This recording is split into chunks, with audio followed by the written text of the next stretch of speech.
Hola, buen día. Pues vamos a empezar con la materia de sistemas térmicos. Dentro de ellos el primer tema que vamos a abordar va a ser la combustión. Bueno, aquí les presento un poco de la historia de la combustión y de la importancia que ha tenido para el desarrollo pues, del ser humano, ¿no? Algunos eventos importantes como cuando el hombre descubre el fuego por primera vez, cómo se empieza a usar para la iluminación, eh, como también empieza a usarse poco a poco este, como una forma de arma, y cómo se empieza a usar también, por ejemplo, como alumbrado público, se le empieza a dar la utilidad de herramientas y así hasta que, por ejemplo, se empieza a usar en la generación de trabajo mecánico que después es utilizado, por ejemplo, para mover un vehículo, para mover una locomotora, y posteriormente, bueno, se van mejorando estas tecnologías y van facilitando un poco la vida, y esto va permitiendo que se desarrolle más el sentido industrial de la humanidad, y con ello, bueno, hay beneficios, pero también hay problemas, ¿no? De los problemas más importantes que podemos destacar, pues ya saben, el calentamiento global, la contaminación, y también a lo largo de la historia de la combustión se empiezan a tomar medidas a nivel internacional para poder reducir los contaminantes, ¿no?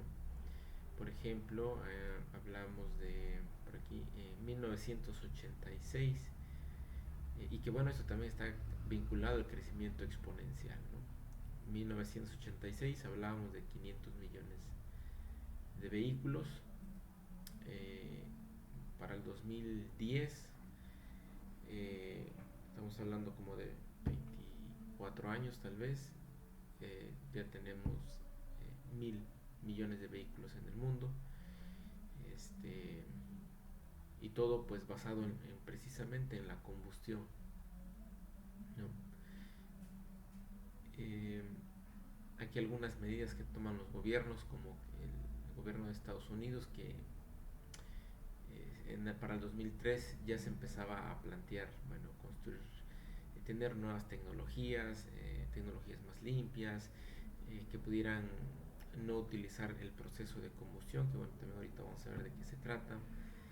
En 2007 la Unión Europea introduce la regulación de emisiones, ¿no? Reducir un 20% de CO2 para el 2020. Y se espera que entre el 2020 y 2030 se espera que se dé el pico del petróleo, y que pues llegando al pico pues vamos a ir para abajo en cuestiones de su uso, ¿no? Entonces bueno, esto tiene mucho que ver con nuestro interés como partes de la sociedad en dejar de consumir productos que generan, que tienen una contaminación en su producción, que emiten gases de efecto invernadero, y que también como ingenieros en energía pues estamos muy vinculados a la parte de la sustentabilidad, y tenemos el compromiso de desarrollar, de poner al mercado nuevas tecnologías eh, que pues reduzcan, ¿no?, las emisiones de gases. Bueno, pues hay dos formas de energía, dos formas generales de energía. Por ejemplo, eh, cuando nosotros hacemos mover un motor eléctrico, hablamos de trabajo.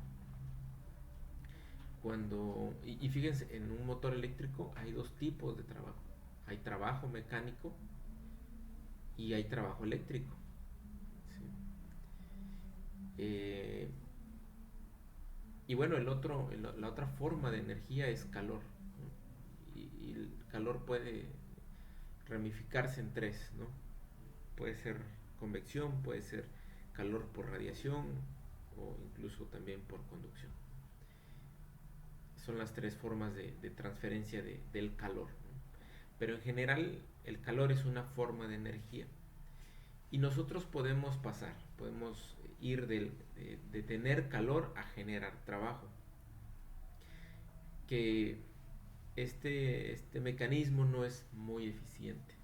Sin embargo, si nosotros tenemos trabajo y queremos generar calor, es muy fácil, es muy inmediato, ¿no? No tienen que ser tecnologías demasiado complejas, ¿no? Lo podemos ver, por ejemplo, una resistencia eléctrica muy simple, muy fácil, este, de tener el trabajo eléctrico, que es el flujo de electrones a través del conductor, generar calor, fácil, simple la tecnología, ¿no?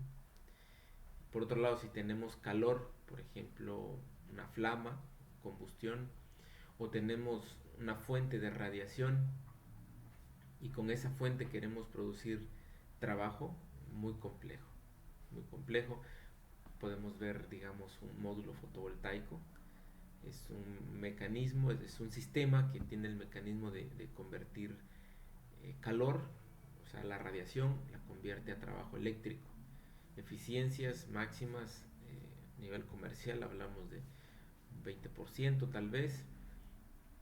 Y hay un compendio de conocimiento y tecnología detrás de, ¿no? Necesitamos materiales semiconductores, dopado de cierta manera, de una película muy delgada, aislados en un medio que no tenga contacto con la intemperie para que estos no se degraden.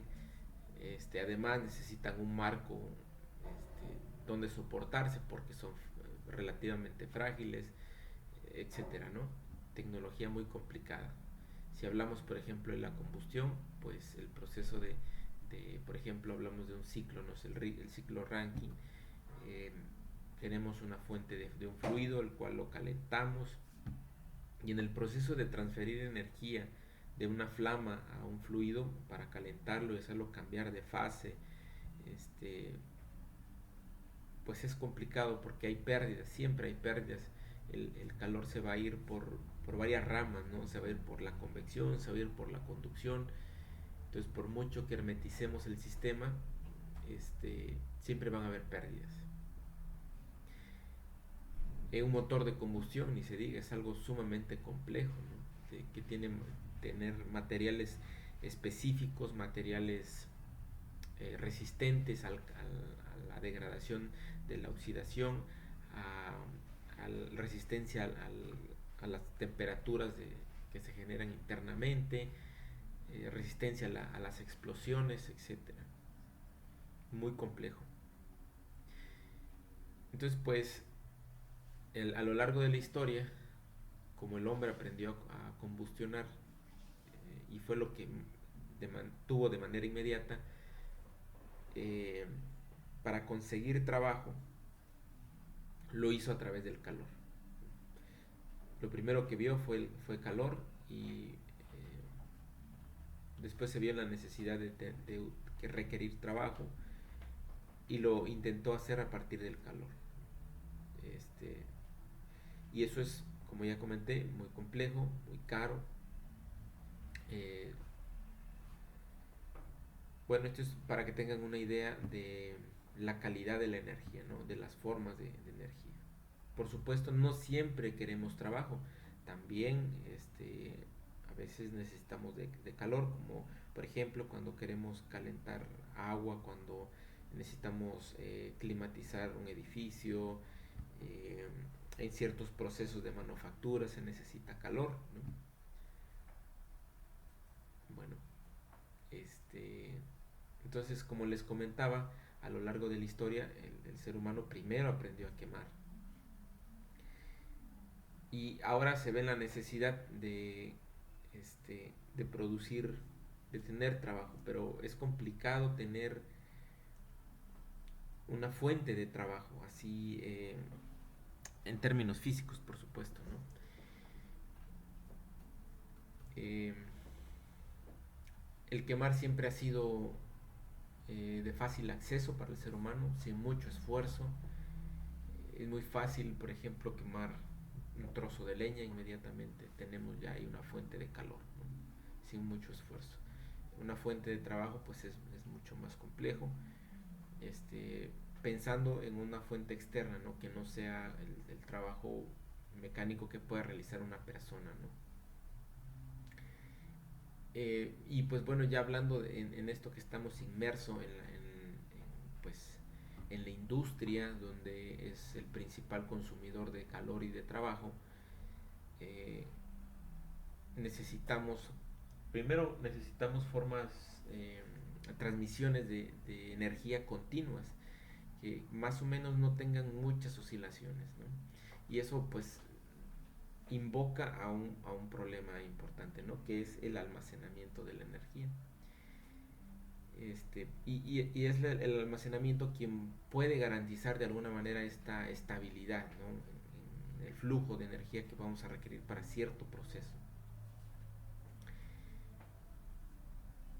Entonces ven aquí en el gráfico tenemos diferentes combustibles, y hablando de portabilidad, por ejemplo, tenemos el metano, tenemos etanol, tenemos diésel, biodiesel, hidrocina. Y vean, aquí podemos cuantificar cuántos kilowatt por kilogramo. ¿Cuánta energía tiene, por ejemplo, un kilogramo de metano? ¿Sí? ¿Cuántos kilowatt? Y vean la tecnología más nueva que podemos tener de almacenamiento de energía en términos de trabajo eléctrico, por ejemplo, son las baterías de ion litio.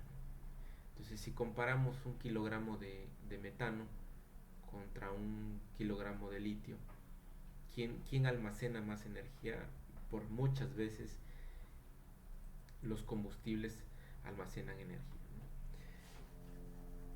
No quiero decir que eh, la tecnología no sea buena, no sea útil. Si lo es, está presente en muchos de nuestros dispositivos, como las computadoras, los celulares, incluso ya dentro de los coches eléctricos. Tiene una ventaja de utilizar trabajo eléctrico, por ejemplo, cuando hablamos de movimiento, porque se desperdicia menos energía, ¿no? Si queremos utilizar, por ejemplo, metano, diésel, tenemos que utilizar una máquina de combustión interna. Y como sabemos, bueno, estos dispositivos desperdician mucha energía, ¿no? Casi el 80%, hablando de una máquina nueva, desperdicia más o menos el 80% de la energía disponible, ¿no? Entonces, si es verdad, los combustibles a combustión poseen mayor cantidad de energía, pero tampoco hay una tecnología que aproveche bien toda esta energía, ¿no? Y también aquí hay que ver, hay que aclarar, no quiero decir que pensando en combustibles como por ejemplo el diésel, que viene de fuentes fósiles, sea del todo malo porque venga de fuentes fósiles. Tampoco quiere decir que quemar es malo, ¿no?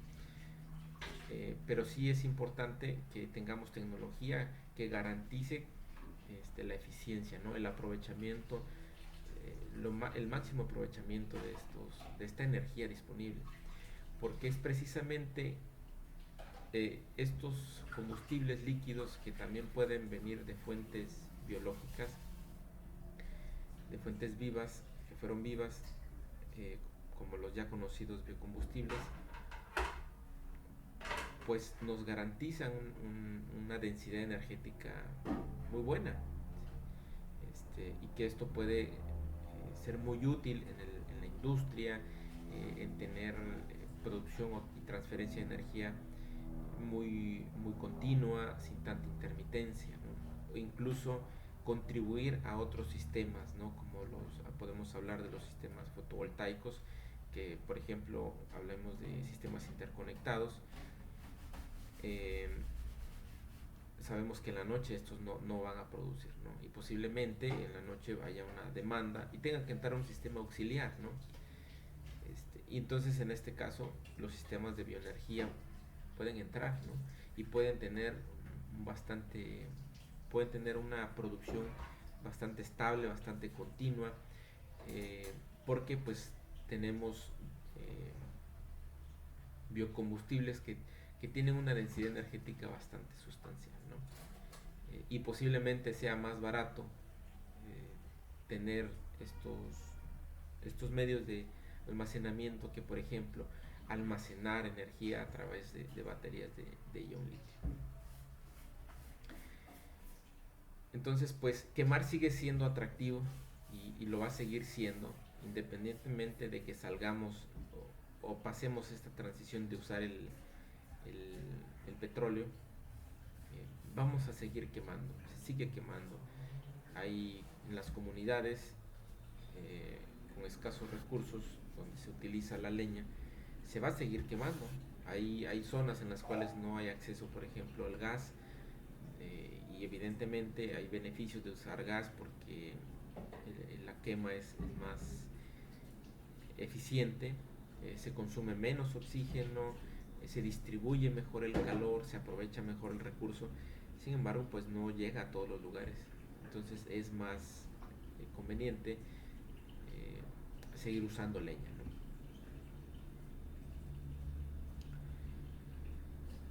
Entonces, bueno, lo que les comentaba, ¿no? Producir trabajo a partir del fuego, a través de la combustión, es complejo y poco eficiente, ¿no? Y producir calor a través de, por ejemplo, el trabajo eléctrico, pues es simple, ¿no? Por ejemplo, aquí el esquema que les muestro es un sistema de inducción. Eh, Tenemos un bobinado por el cual fluye una corriente y se genera un campo magnético oscilante. Ese campo magnético tiene interacción con la barra metálica que está en el centro, que también, bueno, tiene propiedades ferromagnéticas, y de al cambio de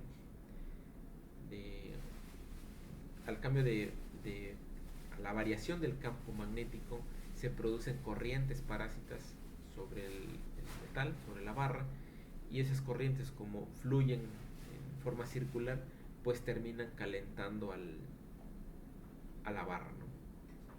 Entonces, estos sistemas pueden llegar incluso a tener eficiencias de un 99%, casi el 100% de eficiencia. ¿Sí? Es algo muy, muy, muy eficiente en la transferencia de energía, ¿no? Y si hablamos de la transformación de calor a trabajo, pues tenemos eficiencias a lo mejor de un 20% a lo mucho, de un 30% en los casos más exitosos, ¿no?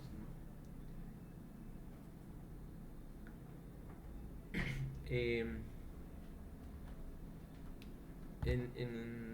a nivel global tenemos, ya comentamos que tenemos dos fuentes de energía o dos formas de energía: calor y trabajo. Calor, que podemos hablar de convección, radiación y conducción, y trabajo, que podemos hablar de trabajo eléctrico, trabajo mecánico, trabajo magnético, el trabajo a través de una celda electroquímica, ¿sí? Y ambas formas de energía se utilizan mucho, ¿no?, en la industria. ¿Quién se utiliza más? El calor. Parece, bueno, yo no tenía, me daba la impresión de que no era así, pero quien se utiliza más es el calor. En la industria se utiliza casi el 50% de la energía total, va destinada a calor, ¿no? Calor en diferentes procesos, ¿no?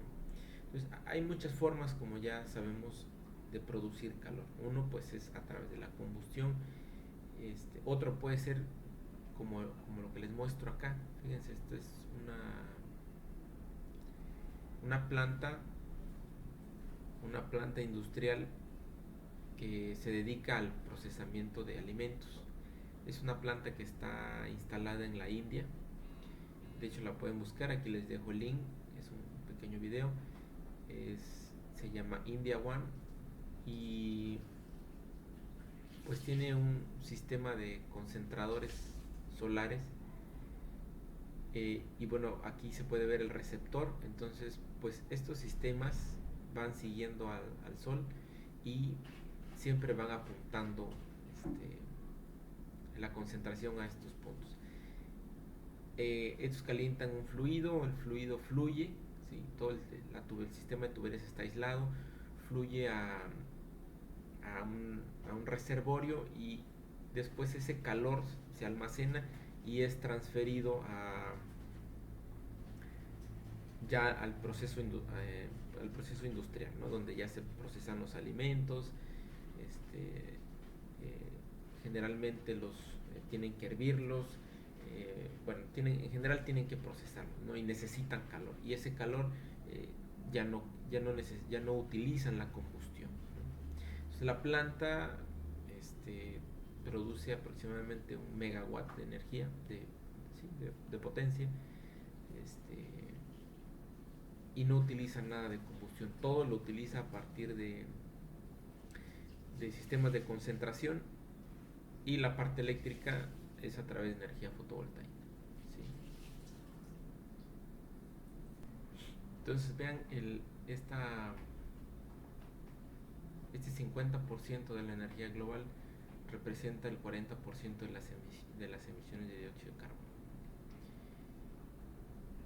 También de este 50%, la mitad, o sea, el 50% se utiliza para procesos industriales, el otro 46% para calentar edificios y agua, y el último porcentaje para cocinar y otros procesos, por ejemplo en la agricultura,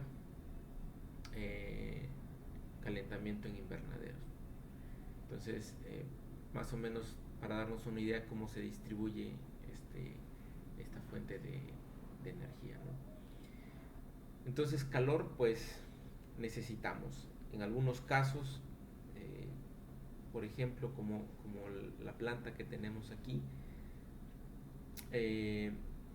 tiene sistemas de almacenamiento, entonces ahí permite que la generación, como está expuesta a las variaciones de la intemperie, de variaciones climatológicas, que no siempre pues va a incidir en una radiación continua, además tenemos día y noche, o sea, el almacenamiento es quien permite amortiguar esas oscilaciones, esa transferencia intermitente,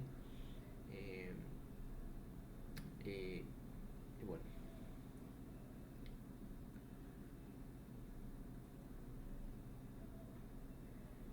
En algunos casos no siempre vamos a tener estos mecanismos de radiación. Hay zonas en las cuales no podemos tener radiación. A veces también construir una planta de estas es caro, ¿sí? Entonces, como les comentaba, no podemos huir de la combustión.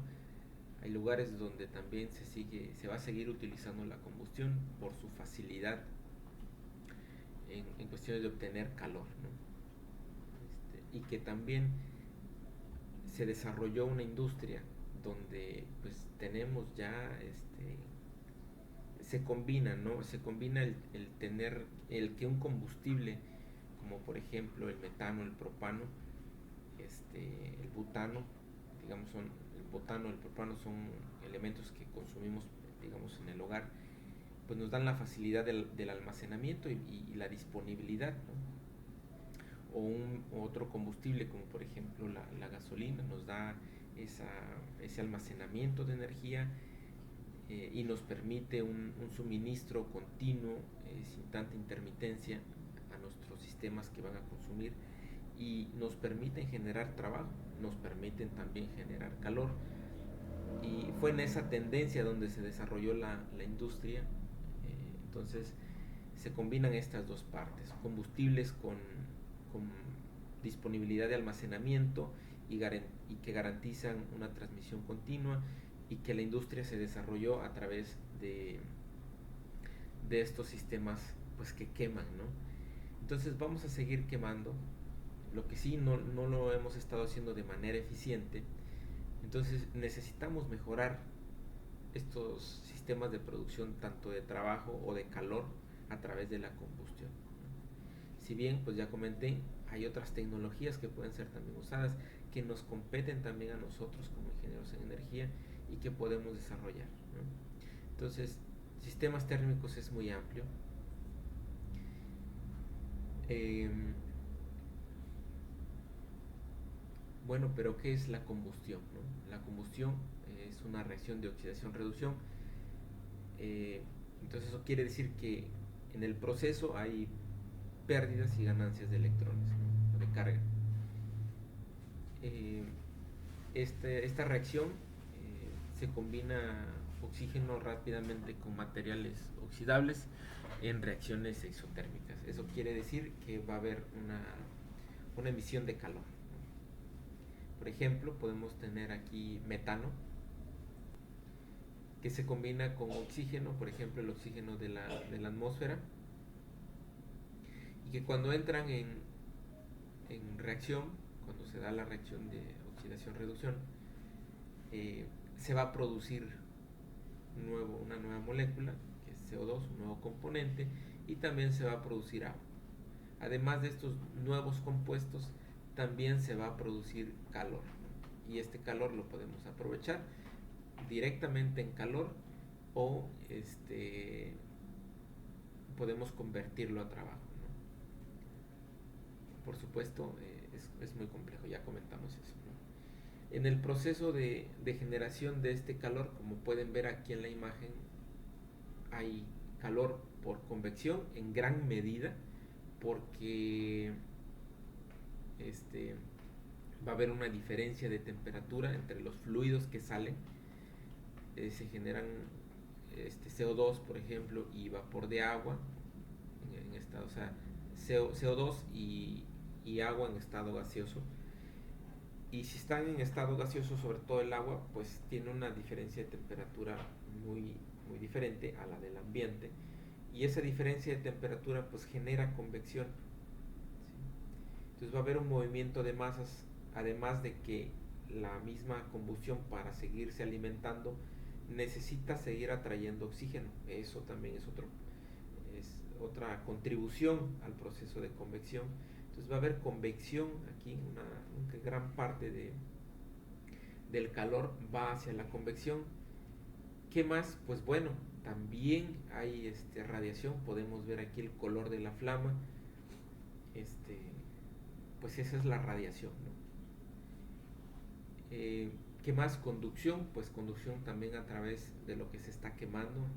Por ejemplo, aquí creo que vemos trozos de madera, supongo. Entonces, a través de la madera se tiene que transferir energía por conducción para que se siga calentando, se sigan liberando estos gases, y en la superficie de la madera se dé la combustión. También va a haber un contacto entre la flama y la superficie en una interfaz. Se va a dar contacto entre los gases fríos y los gases calientes, vamos a decirlo así, y eso también produce pues un proceso de transferencia por conducción, ¿no? Que al final termina convirtiéndose en convección, pero está presente también la conducción. Los tipos de combustión, bueno, puede haber combustión completa, combustión incompleta, la combustión teórica o estequiométrica, y con esto, bueno, surge también la combustión con exceso de aire y con defecto de aire, ¿no? Porque eh, en una relación estequiométrica, es decir, en un balance completo de combustible y agente oxidante, no siempre se consume todo, ¿no? Y esto tiene que ver con un poco de estadística, con un poco de fenómenos de difusión. Al final de cuentas, la partícula de metano tiene que tener para que se pueda combustionar, tiene que tener por aquí me voy a adelantar un poquito, tiene que tener estos tres componentes, ¿no? Para que ocurra la combustión: el combustible, el oxígeno, como ya lo vimos, pero también tiene que haber una fuente iniciadora de energía, ¿no? Ya sea un incremento de temperatura, una chispa. Entonces, si juntamos metano y oxígeno, no pasa nada. Necesitamos elevar su temperatura para que ocurra la ignición o inicialice la combustión. Necesitamos una chispa, algo, ¿no? Un catalizador, por ejemplo, también, para que esta reacción ocurra. Eh, en términos pues estequiométricos, una molécula de metano más dos de oxígeno deberían de producir una de CO2 eh, y una de agua, ¿no? Bueno, dos de agua, ¿no? Aquí la ecuación no está balanceada, ¿no? En general, bueno, es lo que sucede, producimos CO2 y agua, pero tenemos cuatro hidrógenos, aquí haría falta un 2 para que esté balanceada, serían ya 4 y aquí hay 2 y con dos oxígenos serían los 4 que tenemos aquí, ¿no? Entonces, de forma estequiométrica, deberíamos de producir una molécula de CO2 y dos de agua, ¿no? Asumiendo que se consume todo el combustible, ¿no?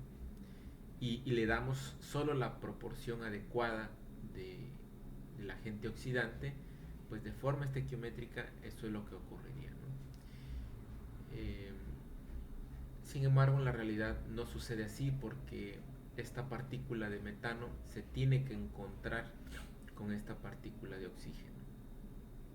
Entonces, como sabemos, los gases pues son partículas que están en movimiento, que siempre están chocando, que tienen una energía cinética. Este, entonces se están moviendo y no siempre se van a encontrar, ¿no? Metano, oxígeno no siempre se van a encontrar. Entonces necesitamos siempre, ya en la práctica, enriquecer nuestra mezcla con, con más agente oxidante, ¿sí? Pero entonces es muy importante conocer la combustión estequiométrica.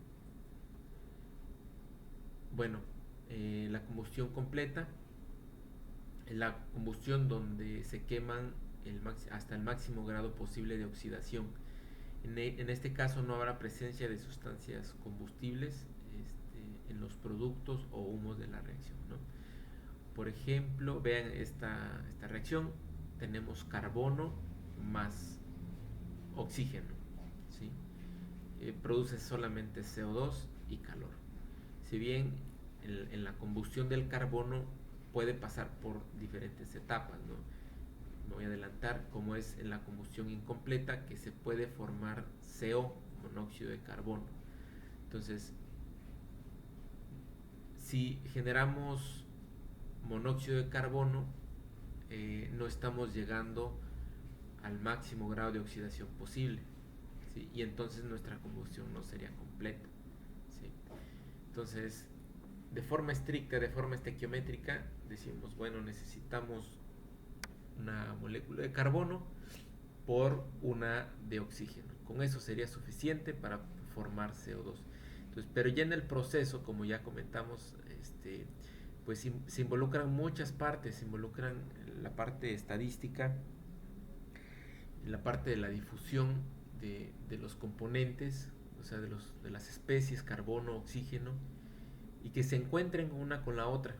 Y además, en ese momento en el que se encuentren, eh, también exista la cantidad de energía de inicio, ¿no? Entonces es un sistema mentes complejo. Eh, entonces regularmente, como ya comentamos, necesitamos luego exceder nuestro agente oxidante para que entonces todo el carbono pueda combustionarse, ¿no? Y además de eso, de que se queme todo, el combustible puede pasar por algunas etapas, ¿no? Por ejemplo, aquí el carbono puede pasar por monóxido de carbono antes de llegar a ser dióxido. Y el que se genere monóxido, por un lado, puede ser por la falta de agente oxidante o porque las partículas no se encontraron, porque en el mismo proceso, por ejemplo en un motor de combustión interna, hay un proceso donde se mezclan agente oxidante y combustible, pero también inmediatamente después de ocurrir la combustión, estos residuos salen y por supuesto hay partículas que ya no se alcanzaron a quemar de manera completa, ¿no? Entonces se forman los monóxidos a veces, y entonces tenemos una combustión incompleta, ¿no? En general, hablando de una combustión incompleta, es cuando llegamos al máximo grado de oxidación de las especies, ¿no? En este caso, de carbón hasta monóxido, ¿no? Entonces, en una combustión incompleta, como ya comenté, pues es cuando no llegamos al estado más, al máximo grado de oxidación posible, ¿no? Es un ejemplo muy claro, ¿no? De combustionar carbón y que se forme monóxido. Entonces la combustión es incompleta, ¿no? Porque no estamos llegando al máximo grado de oxidación. Entonces a estas sustancias que no llegan a ese máximo grado de oxidación, algunos, por ejemplo, posiblemente algunas partículas sigan siendo carbón, ni siquiera se quemaron, o sea, ni siquiera pasaron por ese proceso de combustión. Otras nada más llegaron hasta el monóxido. Entonces todo esto que sale ya después del proceso de la combustión y que no cumplen con llegar al máximo grado de oxidación, pues son los inquemados, ¿no? O así se les conoce. Y entonces la presencia de estos inquemados pues indica que hay una combustión incompleta. Entonces, digamos, a través de un escape nosotros podemos medir cuánto monóxido hay, y si hay presencia de monóxido hay combustión incompleta. Si todavía hay presencia de combustible, pues también es una combustión incompleta, ¿no? Hay presencia de inquemados. Pues la combustión teórica o la estequiométrica, pues ya prácticamente la comentamos, pues es la que en principio decimos aquí, ¿no? Necesitamos una partícula de carbón más una molécula de oxígeno y listo, con esto generamos CO2, o sea, llegamos al máximo grado de oxidación, generamos calor. Lo mismo, por ejemplo, para el metano también, ¿no? Entonces, en principio, pues esa es la combustión teórica, ¿no? Entonces, pues no se van a encontrar presencia de inquemados, no se va a encontrar presencia de oxígeno, y en principio se debió de haber consumido todo el combustible con la cantidad de oxígeno necesaria, ¿no? Entonces esto es muy difícil de que ocurra, ¿no? Por varias razones que ya comentamos. Estamos hablando de gases, que estas partículas siempre están en movimiento, oscilando, chocando, moviéndose. ¿Cómo podemos hacer que estas partículas se encuentren, o sea, combustible y agente oxidante se encuentren, pues moviéndolas más rápido, ¿no? Eso lo podemos hacer inyectando los combustibles, más no quiere decir que se vaya a completar una combustión completa o una combustión estequiométrica. ¿Qué más podemos hacer? Introducir más agente oxidante, ¿no? Eso también. Pero bueno, ya no estaremos hablando de una combustión estequiométrica, ¿no?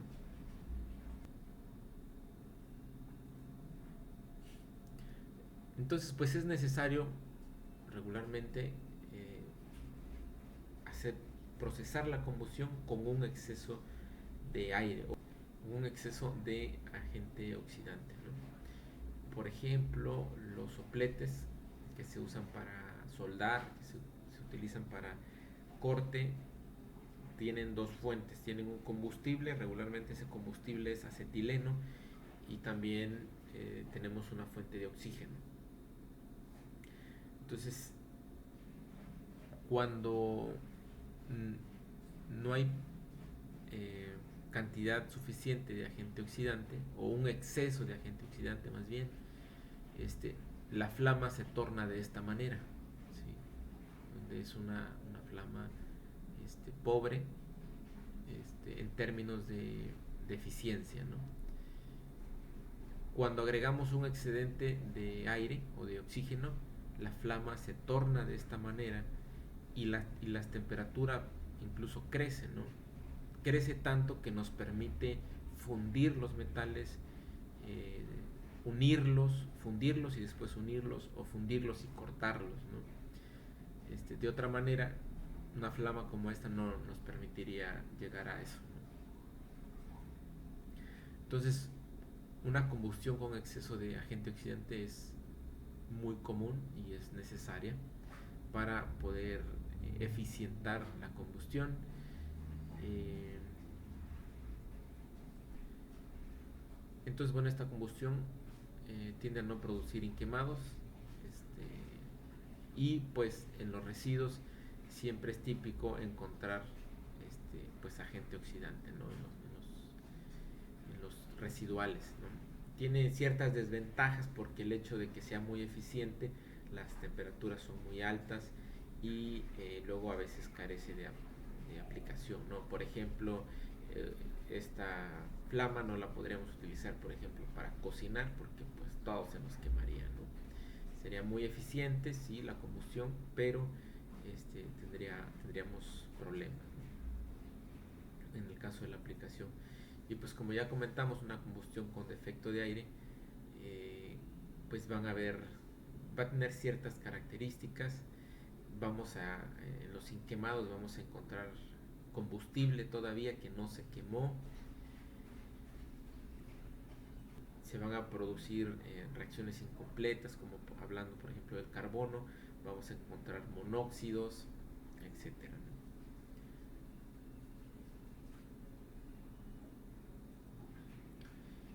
Entonces, para que se produzca la combustión, pues es necesario tener un combustible, tener el agente oxidante, en este caso el oxígeno, y una fuente de calor que produce la ignición, produce el inicio de esta reacción en cadena, ¿no?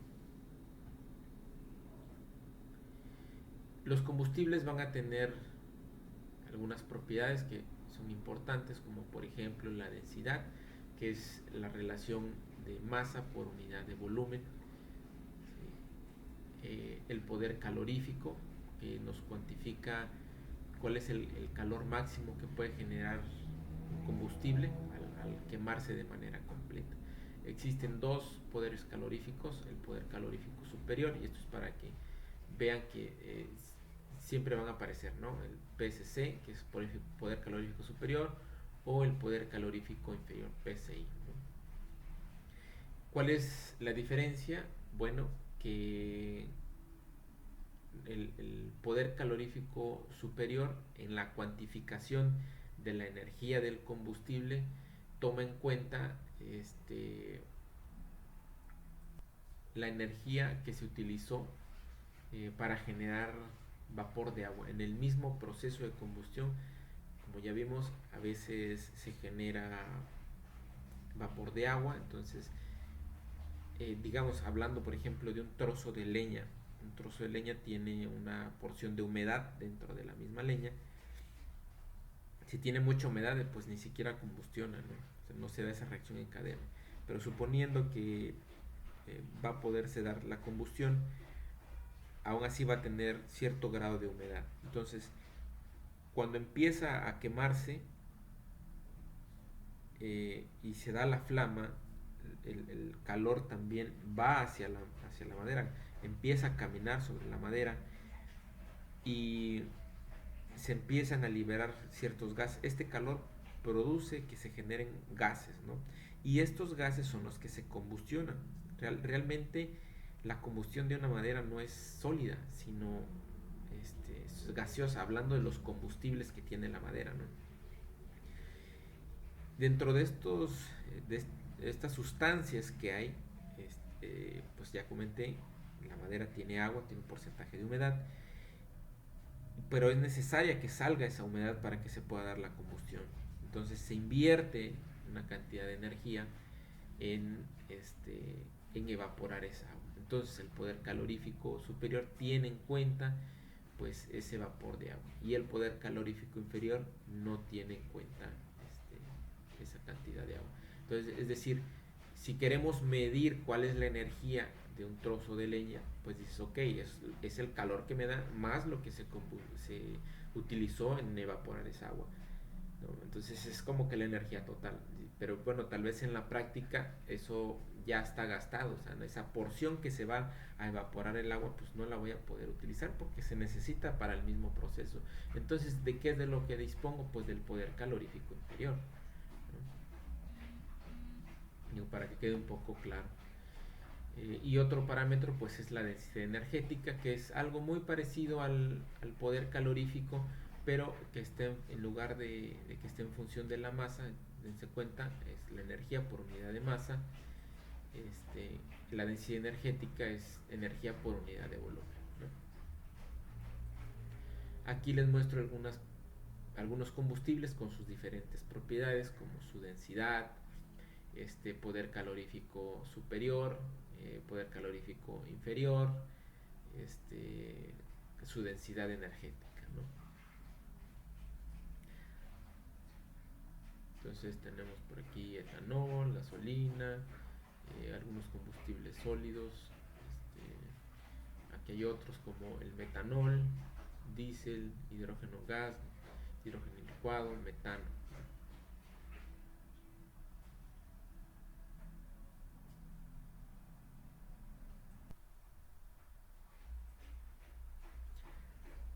Entonces, en la combustión, pues van a haber tres mecanismos de transferencia de calor. Ya lo vimos, ya lo comentamos. La conducción, la radiación y la convección. ¿Sí?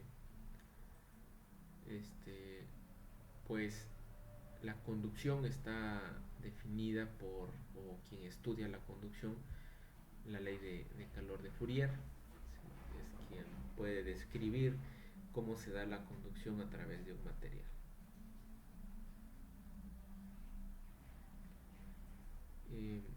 La transferencia de calor por convección, que involucra el movimiento de masas, de fluidos. Quien lo describe, pues bueno, es la ley de enfriamiento de Newton, que es la que tenemos aquí. Y pues la transferencia de calor por radiación, pues está descrita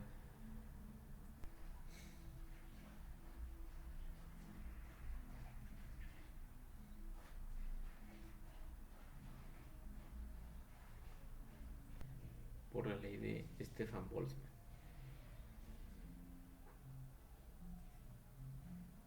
Bueno, ahora vamos a entrar a un poco de estequiometría.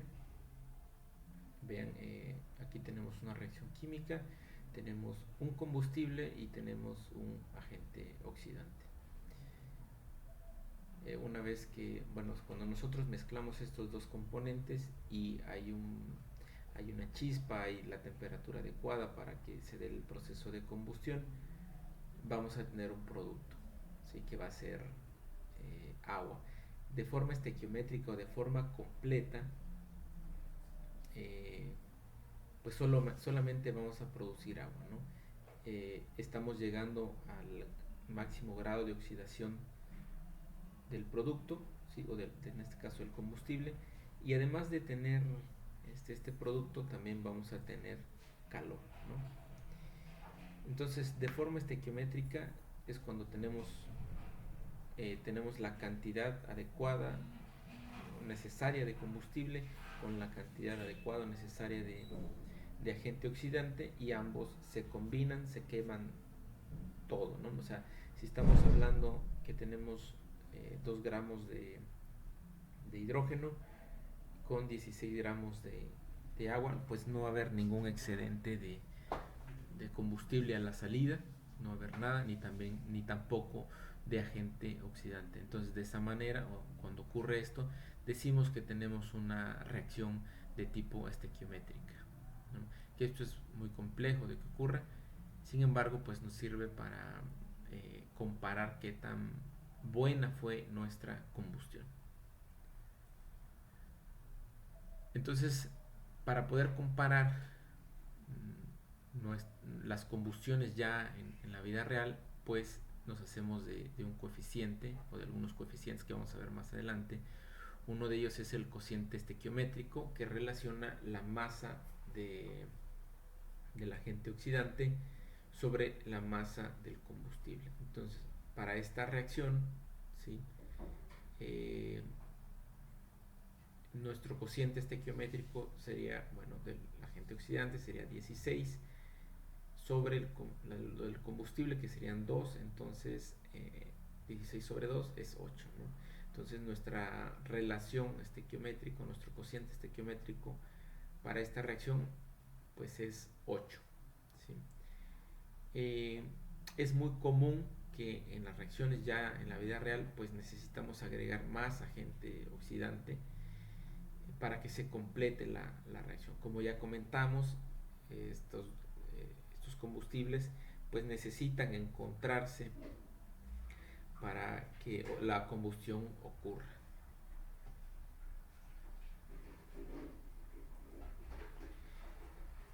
Vamos a ver también la combustión de hidrocarburos, que es muy común quemar hidrocarburos. Entonces, de forma general, aquí tenemos la reacción de los hidrocarburos, donde X y la Y representan los coeficientes del hidrocarburo, ¿no? En función de qué hidrocarburo estemos tratando, pues X e Y van a cambiar, ¿no? Además, regularmente estos hidrocarburos se queman con aire, ¿no? Entonces se asume un 21% de oxígeno y un 79% de nitrógeno en esta mezcla de aire.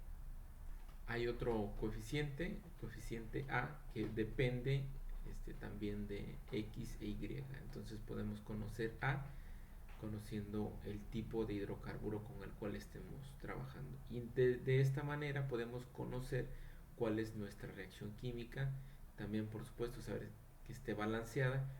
Y con esto conocer ciertos parámetros, ¿no? Conocer la reacción estequiométrica, conocer nuestro coeficiente o nuestro cociente estequiométrico, y con ello pues conocer propiedades de la misma reacción, ¿no? Bueno, hay el coeficiente estequiométrico para los hidrocarburos lo podemos aproximar de la siguiente manera, con la siguiente ecuación, donde MW representan los pesos moleculares, en este caso del aire y en este caso del combustible, ¿no?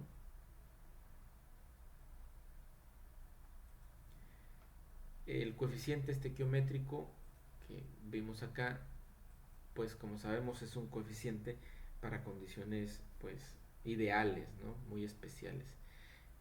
Entonces este coeficiente nos permite comparar con ya combustiones en la vida real, ¿sí?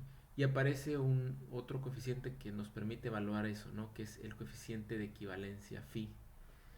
Entonces este coeficiente relaciona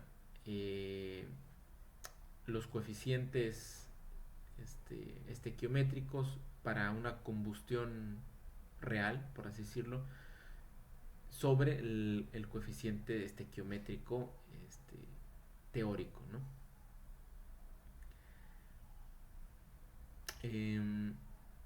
Entonces, como comentamos, esto surge porque regularmente necesitamos agregar más agente oxidante para que la combustión se dé completa, para que estas especies, tanto combustible como agente oxidante, se puedan encontrar ya en el proceso de combustión. O también saber si nuestra combustión está siendo incompleta, es decir, si tenemos exceso de combustible, ¿no? Entonces, cuando phi sea mayor a 1, podemos decir que la mezcla está enriquecida de combustible y esta mezcla va a producir inquemados, ¿no? Es decir, vamos a producir, si hablamos por ejemplo del carbón, pues vamos a producir monóxidos, ¿no? O también vamos a tener en los desechos, en los inquemados, trazas de combustible. Cuando phi es menor a 1, hablamos de una mezcla empobrecida de combustible. Es decir, tenemos agente oxidante de más y entonces la combustión se puede completar, puede consumirse todo el combustible, llegar al máximo grado de oxidación, eh, pero esta combustión se va a caracterizar por la presencia de agente oxidante en los productos, ¿no? También podemos conocer el porcentaje estequiométrico de aire. Lo vamos a conocer a través de dividir el 100% sobre el valor que hayamos obtenido de phi. Y pues de alguna manera nos va a estar diciendo que cuánto oxígeno o cuánto aire nos hizo falta, cuánto agente oxidante nos hizo falta o cuánto agente oxidante nos está sobrando, ¿no? de lo ideal del estequiométrico. Haciendo un poco de álgebra, también podemos conocer el porcentaje de exceso de aire estequiométrico a través de esta relación, que está muy vinculada pues a esta otra, ¿no? Prácticamente nos dicen lo mismo. Una nos dice cuánto nos hace falta para llegar al estequiométrico, y la otra, bueno, cuánto tenemos de exceso de aire, ¿no? O de exceso de agente oxidante. Y bueno, por último aquí un ejercicio para practicar todo esto que ya hemos charlado en la diapositiva. Muy bien.